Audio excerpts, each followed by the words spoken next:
안 좋아.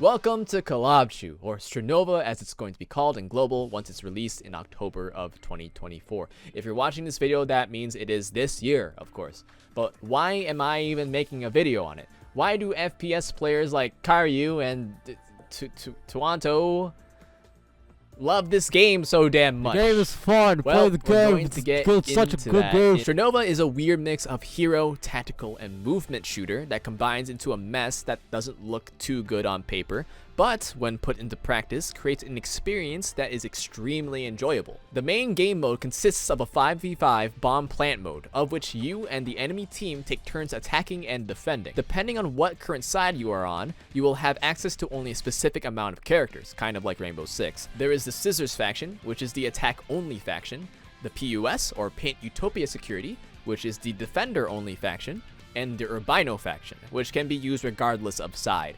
Every character has their own special primary weapon that can't be changed, a changeable secondary, and 2 throwables. Each character has 100 HP and a small differing amount of regenerative shield based on the character. Each character has 1 passive, 1 ability, and 1 ultimate. Ultimates are based on a point system, of which you can gain a point on getting kills, dying, or planting the bomb. Just to note, all weapons have damage fall off, which can be displayed when you open the shop. The main gimmick and core mechanic of this game, which if you haven't been paying attention somehow, is that every character in this game is able to go into what is called Stringify, which you can basically call paper mode by all means, really, just no one cares. Going into paper mode grants you certain benefits such as hitbox displacement, damage reduction, being able to glide in the air, and walk on walls. You can also reload while in paper mode, so keep that in mind while you're in a firefight. Now, obviously speaking, at first glance it is super weird.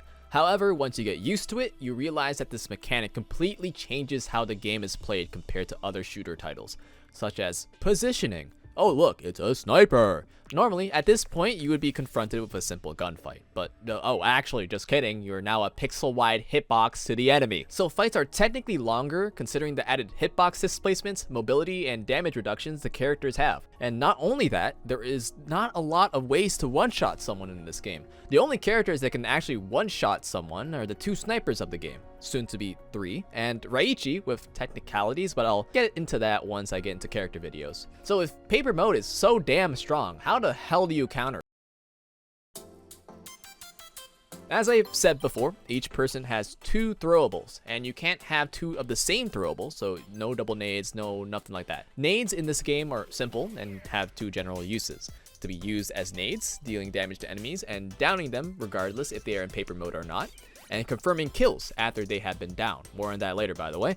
You'd normally see this on flankers and entry characters, but you can also see it on snipers, since snipers can snipe you from afar and then throw a nade on you to confirm the kill. Your mollies? Yeah, there are no conventional damaging mollies in Strinova. In fact, the only damaging molly is tied to an ultimate, Audrey's ultimate specifically. So instead of those, you have ink bombs and fly bombs. Ink bombs slow and deny paper mode, and fly bombs force paper mode and make people fly upwards. And on maps with choke points with ceilings, you can imagine how good these 2 throwables are at stalling and taking control of chokes. So, how the hell do you get past a choke as an attacker? Surprisingly, for some of you that play tactical FPSs, smokes are how attackers get past chokes reliably, but not how you think they're normally used. They're used on the choke itself most of the time, again because there is no reliable way to one-shot someone who is pushing you in Strinova, and much less an entire team pushing. There's not a lot of AoE options. So, what if you want to deny a smoke or a stall bomb in advance? The interceptors are another defining throwable in Strinova. They work similar to how Jaeger's ADS works in Rainbow Six. If you predict the enemy throwable spam incoming, slap one of these bad boys down, and there you just can't get pushed. Ever. No, never. If you are low on HP, there are heal nades. They heal you and your team that is in the blast radius over time, and that's pretty much it. There's nothing too special. You normally see this on flankers since they normally have no heal source other than like nothing. Just to note, they don't heal shields, they only heal HP. Just note that. There are also alarm throwables and flashes, but those are not as used often as the ones I have just mentioned above. You barely see a flash and you barely see alarms.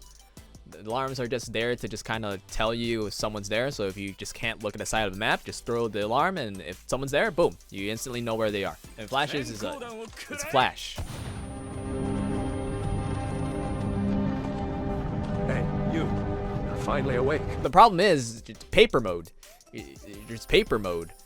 What if you get flash? Paper mode. What are they gonna do? Shoot you? Ha! I mean, they can, but like, paper mode. Speaking of dying, instead of immediately dying like in Valorant or CSGO, you will enter the down state like in Rainbow Six. You can get revived by your team.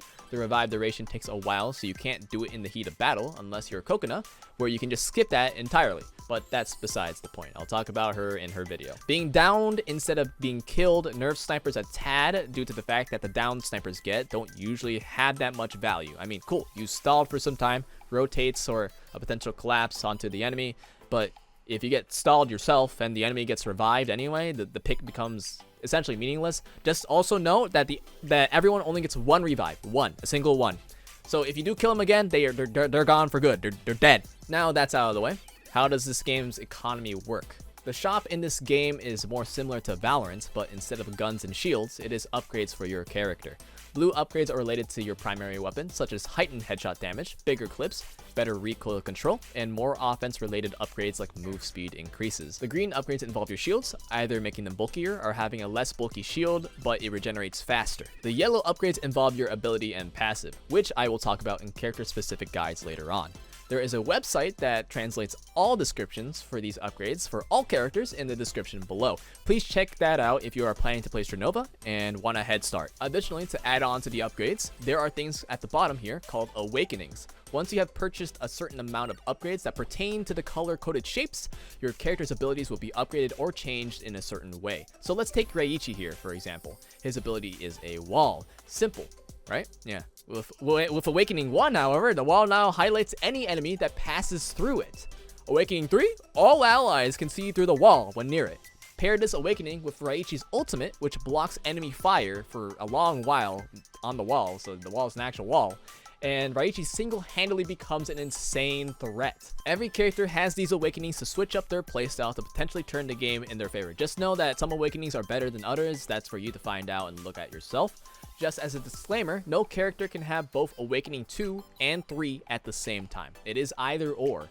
And that, my friend, is the basics of Strinova. Since you've made it this far, it'd be really helpful to like and share this video to more people who are interested in this game. Subscribe if you want. I'll be uploading more videos on this game in the future anyway. So comment below on what character I should make a video on first.